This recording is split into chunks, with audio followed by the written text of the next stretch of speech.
Hello everyone, my name's Ben Ark. I don't know why I have to go after Hubertus and his really great talk. So, yeah, I got the short straw there because I'm a big fan of him. And actually the classical Austrian school as well, which I feel is a little pragmatic when it comes to economy. And then later on in the Austrian school with Rothbard and those sorts, he became a little bit more ideological. That's my take on that. But it was great to hear Hubertus talk about supply chains, which is something I've seen in Bitcoin and micropayments changing quite significantly. A nice example was a coffee producer in El Salvador. Because you could use Bitcoin as currency in El Salvador, there was a company selling bags of coffee in Switzerland, and if you paid in Bitcoin, then the payment would split across, and then the producer of the coffee, the actual farmer, who was unbanked, would get the sats go straight into their wallet at point of sale when a bag of coffee is being sold in Italy, which I thought was a fantastic use of split payments. Split payments themselves actually came out of the project I work on, which is Bits. And when you come up with a new idea, or you build something, a new technology or a new way of doing something with this new tool of Bitcoin and micropayments, retrospectively, it seems so obvious. But the actual process of getting to split payments, it took us about 3-4 months of, first we built an extension for a DJ to be tipped, where the DJ would get some of the money and the producer would get some of the money. Firjap built that extension. And then within the group, we all got excited about just the payment splitting part, and we developed this extension for payment splits. And then we saw these wonderful use cases, such as the coffee producer in El Salvador being paid at point of sale in sats.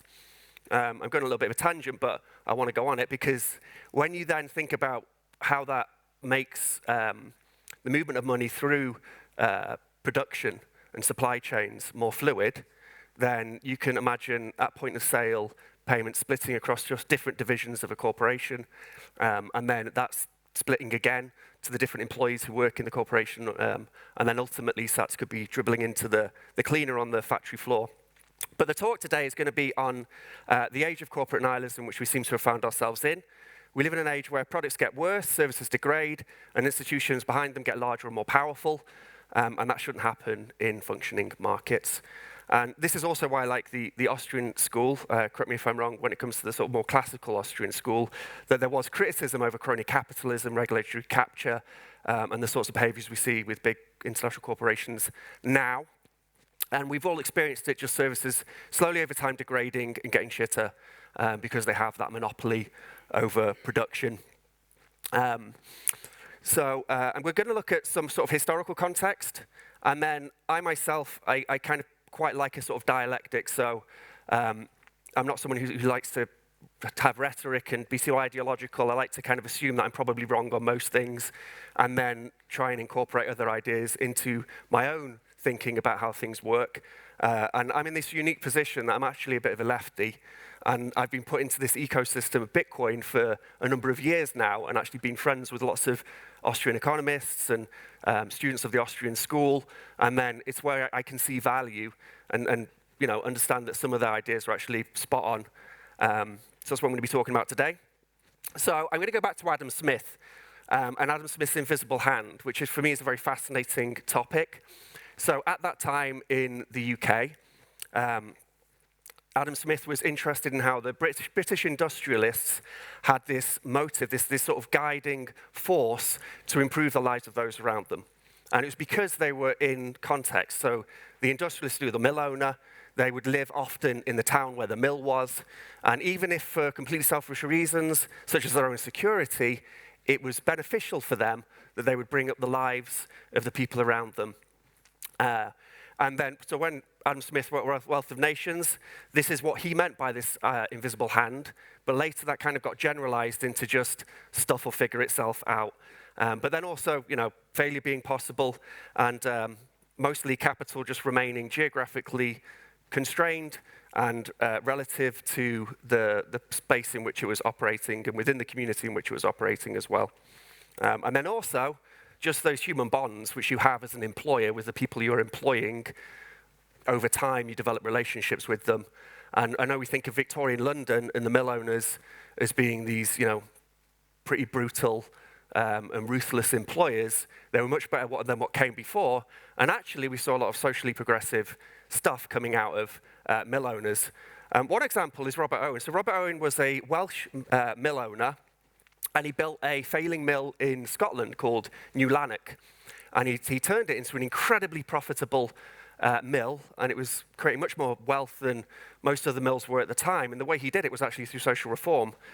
He developed the first primary school for the children. First primary school in the world was in New Lanark in his mill. And that would basically just freed up time so the workers could work in the mill without the children running around the mill and causing a load of chaos. And at the same time, you're educating those children. And he did the same thing with his employees as well. So he encouraged them to learn to read and write. And then he was less sort of punitive when it came to running his mill. So he would try to avoid shouting at the employees, and instead developed all these methodologies to try and increase productivity in a kind of friendly way where the people who were working there were happy to work there. And lo and behold, a miracle, they actually became more profitable than most other mills, which were horrible places to work. And Robert Owen it kind of annoys me because on the left we hold him up as this like great sort of socialist thinker, but actually he was also a really good capitalist because he's increasing his own capital by making the lives of his workers better. Okay, so then we end up with a detached capital. So Adam Smith wrote Wealth of Nations, and shortly after the release of Wealth of Nations, the East India Company was impeached in the UK for all the stuff they got up to in India. And there's this great quote, which is a corporation is neither a soul to be damned or a body to be punished. So when we think of that traditional capital of the mill owner, the industrialist, there's a person, there's human context. But then we think of an international corporation such as the East India Company.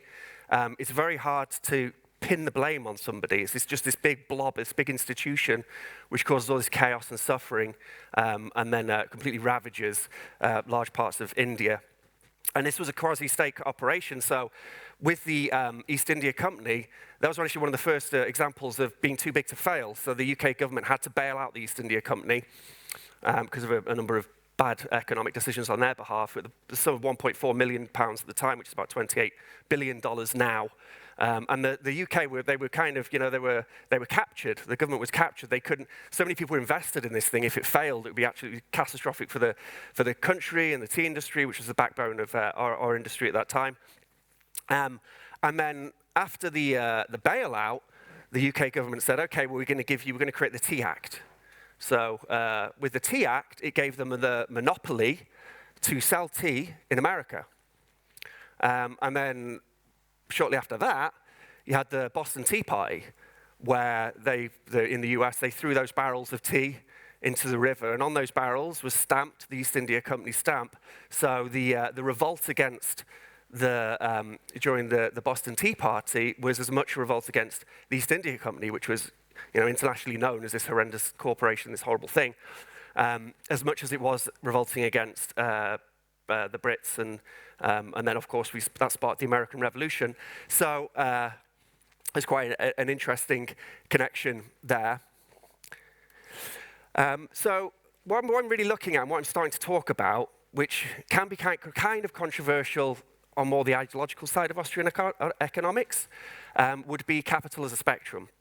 So I often think as capital as a spectrum, and I'm not sure defending with the same rigor the faceless East India Company corporation exploiting entire countries, and then similar corporations which we have now, which capture governments, create monopoly. I'm not sure that defending them with the same rigor as that local industrialist who's bringing up all the lives of the people around them, has those human relationships and bonds with their employees, is right. Oh yeah, here we go. Oh, did I go through? Oh no, there we go. So with the corporation, we end up with this enshittification of capital. So we're used to this concept of enshittification of services, products and services on the internet, mostly. But then capital itself becomes corrupt within that structure, that superstructure of that corporation, and it's abstracted, it's pulled out of context.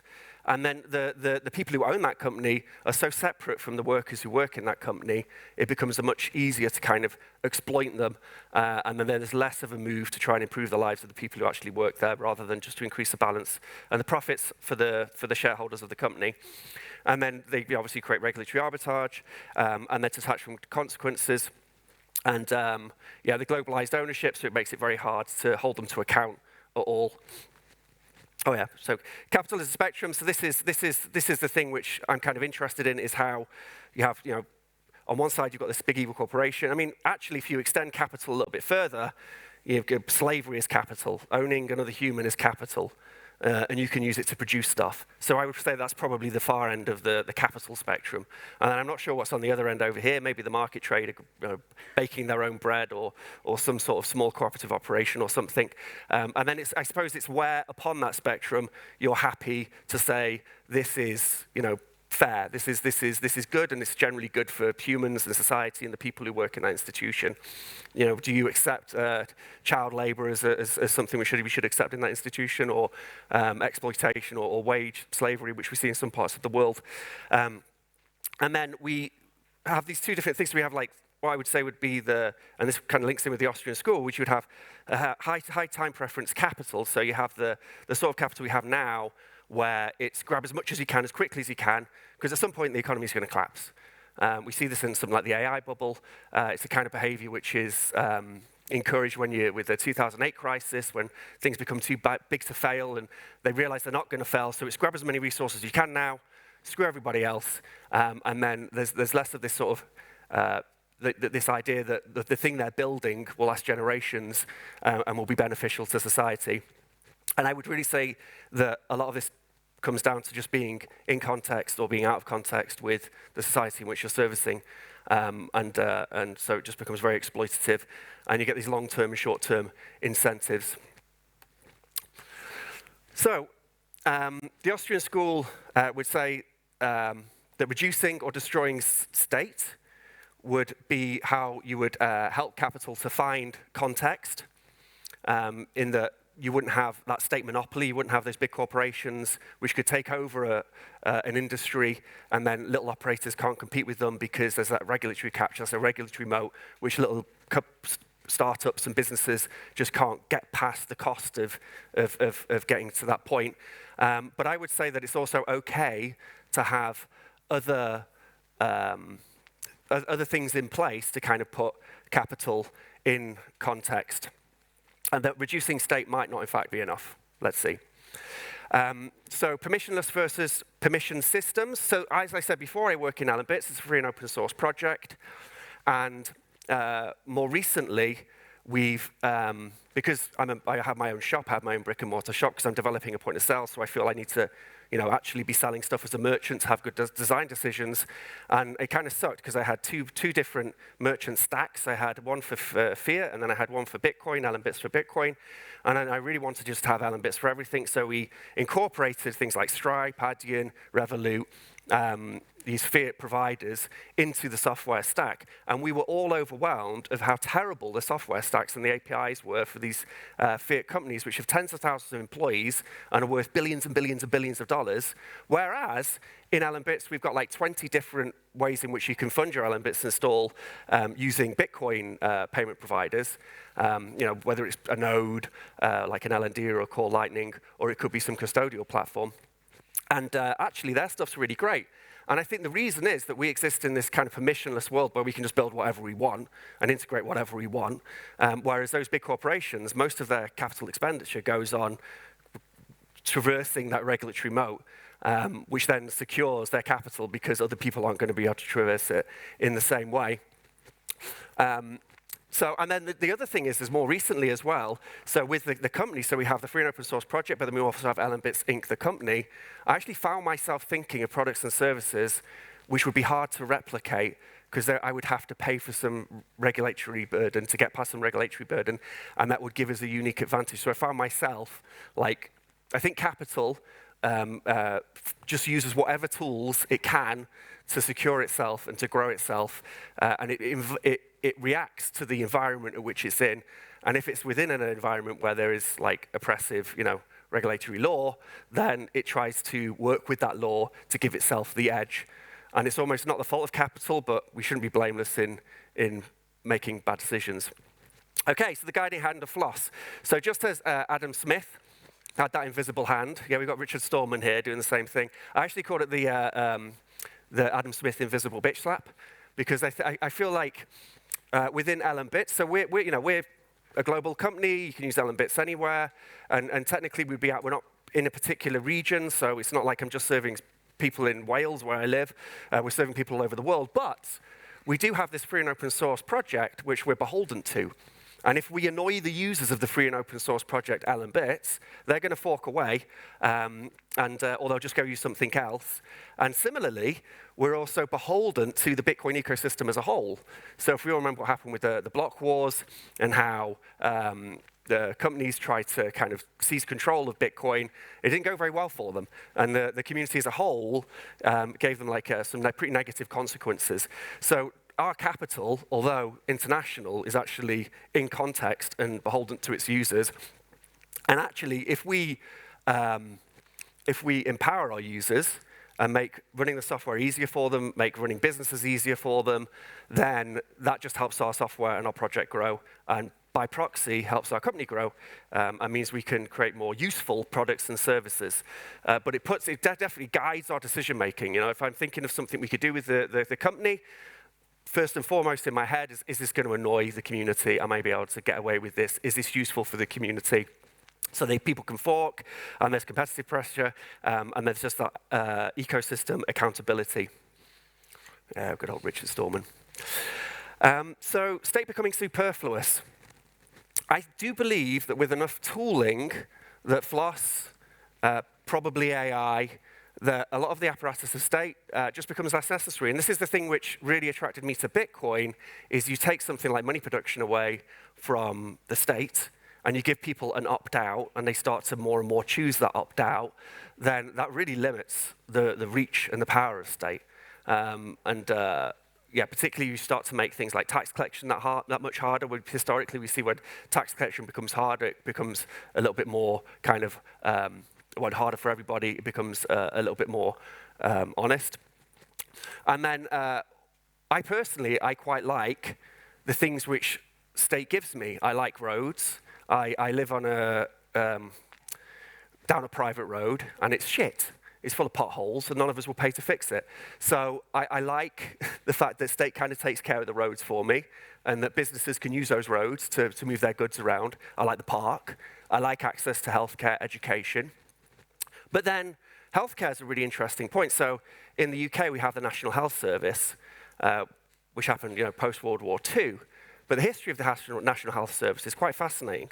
The concept came, so the politician which pushed the National Health Service in Wales was an Iron Bevan. He's from Tredegar, which is a small village in Wales. And in Tredegar, like lots of the villages in Wales, the miners started these things called the friendly societies. So the friendly societies were miners would contribute money into a pot, and then they would use that money for social good.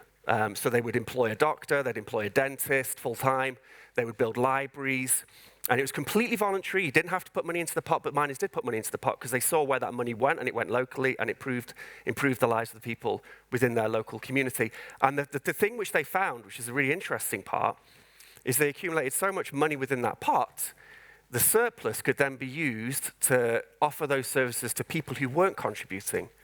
So Nye Bevan thought, well, maybe we could take this model of the friendly societies and people having access to healthcare, and then we could broaden it out to the entire of the UK population.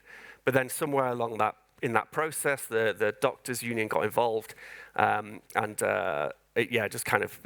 kind of got bastardized, which is a shame, because if it were more kind of federated, and if it were more like those original friendly societies, I think it would probably be a little bit more successful as a social institution. But from the UK, we're all children of the NHS, so we do tend to defend it quite rigorously. But what that shows is it's not free markets and no sort of socially paid things. And it's not like free markets or tax, It's not like it could be that we have the free markets, but we also have collective social investment on a voluntary basis, and that could perhaps work. particularly when we've had these new tools, such as Bitcoin, Nostr, just free and open source in general, and now AI. The cost of managing all these things becomes infinitely cheaper. Okay, so AI nihilism. So I feel like you can't do a talk anymore at any conference without at some point touching upon AI, because obviously it's changing all of our lives. But the AI nihilism which we see with these AI companies, like clearly these companies are probably in a massive bubble, and they're trying to get as much capital as they possibly can, because the cost of training the models is very, very expensive. So they're basically saying to the VCs, they're saying, invest in our company, we're probably going to create AGI, and then we'll take all the jobs, and we'll take all the industry, and we'll figure out how we'll capture all the industry. So if you don't invest all your money with us, then you're probably just, you're not going to have any access to growing your capital, which is kind of a threat for the venture capitalists. The venture capitalists then fund them. But the reality is that, as we all know, that the models are becoming increasingly harder and more expensive to train, which was unpredicted. So the capital expenditure has to become more and more and more. And the reality is that probably the AGI thing won't happen anytime soon. And then it's quite likely that the bubble will pop. And then there's this quote by Sarah Fryer, who is the OpenAI CFO, and she floated the idea of being too big to fail a few years into their industry, their burning industry, which is probably true. It's very, very big, and it could bring down the world's economy, because there's all these data centers which are embedded into the NASDAQ and people's pension funds. But it's interesting that she's floating that idea of being too big to fail, which usually means that it probably should fail. And then we could end up, like after Prost.com, we could actually end up with useful services happening. And that idea of AGI and AI displacing all these jobs is actually kind of a Marxist concept. So Marx said that the contradictions of capitalism will make it burn itself out. At some point, it will become so automated, no one will be employed, and you need people employed to have money to go buy the thing. And I don't actually agree with either of the CEOs of these AI companies or Marx. I actually think that AI empowers smaller capital and then makes, we'll go into that next. So corporations as FLOSS. When I'm using this term FLOSS, by the way, it's free, libre, and open source. And then capital using FLOSS. So this gets a little bit utopian, perhaps, in thinking. But if you think of something like an Amazon or an Apple, it's this big corporation, generates a hell of a lot of revenue, employs a bunch of people, and the highest paying jobs in that corporation are allocating resources, coming up with new ideas, deciding where the money's going to be spent, and then also just rent seeking, like being the ones who actually pay the people. And these are all jobs which actually the AI will be very, very good at. And then when we look at, so these are some interesting stats. Meta, the average employee at Meta generates almost $1 million in profit for the company, but the average salary is $250K. So there is actually an incentive there. To say that you would build some Meta cooperative and that would take on Meta the corporation is nonsense, because a cooperative is incredibly hard to manage and run. However, now you have this AI thing kind of mixed in with it, and then you have these free open source tools like Nostr. Perhaps it could be something that could be built, and that's a huge incentive for people who are working for these companies. That if they could get more of the profit for their production and for working at those companies, then I think they would probably choose that. So perhaps these corporations, their time is coming close to an end, because we can use those tools to automate a lot of the management. And if you say, well, Zuckerberg, he's this great entrepreneur, and you can't replace Zuckerberg. I mean, just look at his more recent business decisions, such as changing the name to Meta and the metaverse stuff. Okay, so the Bitcoin upgrade and vibing capital. So for small, medium enterprises, having access to AI to do things like legal compliance and bookkeeping makes running I run a small business, and it makes life infinitely easier, as does things like Bitcoin. Like we were talking about those coffee producers, it makes being able to send money through a company, as that becomes more standardized, it makes it more efficient. You can focus on actually building the thing you want to build. And it makes it easier to experiment. It frees up more time to experiment. And there's something which I'm really keen on, which is gonzo development, which is why I set up the shop, because you can't be this sort of technocrat vanguard trying to come up with ideas for your software project. You should do the thing. So now we have all these people out there in all these different industries, whether it's a painter decorator or a cleaner, whatever. They can build tools for themselves quite easily to improve their jobs, and they're probably going to have much more insight and better design decisions than some software engineer sat behind a desk trying to imagine what a cleaner would want, and maybe doing some focus groups from time to time. So I think with gonzo development, all industries are going to become much more efficient, and people's working lives are going to become easier. For small and to medium-sized enterprises, it makes running these things easier. And then for those big corporations, actually, perhaps the Jeff Bezos and all that capital just flooding into his bank account, maybe that's not the best use of that capital. Maybe that capital could be reinvested into Amazon, into their products and services, or maybe it could be given to the people who work in that thing, which is kind of bringing me towards the synthesis, which is my utopian equilibrium, and probably won't happen. But as I said at the beginning, I like the idea of a dialectic, and Hegel was the Hegelian dialectic. One of his questions which he asked was, how do things get better? How does humanity, life, being a human, generally get better? Which it does. You know, it's very doom and gloom, but it just generally gets better over time. And he thought that it was the pursuit of the individual pursuing freedom. It was the pursuit of the human wanting more freedom, and us all wanting more freedom. That was the overwhelming incentive for humanity as it kind of worked through time. So that's, for me, how I kind of arrive at this. It's like what comes next, and what comes next without coercion and violence.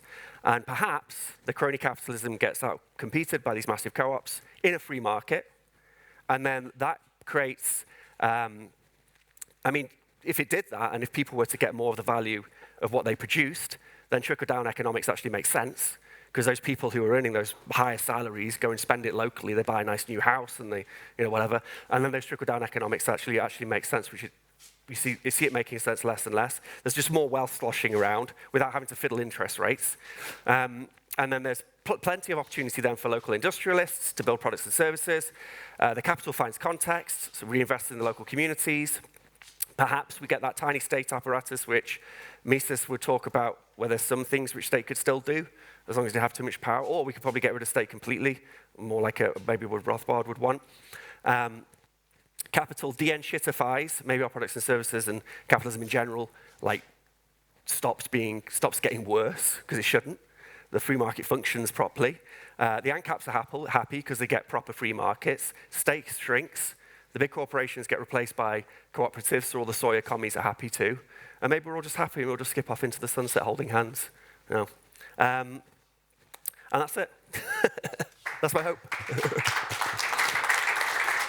Okay, we may have a couple of minutes for questions, if any.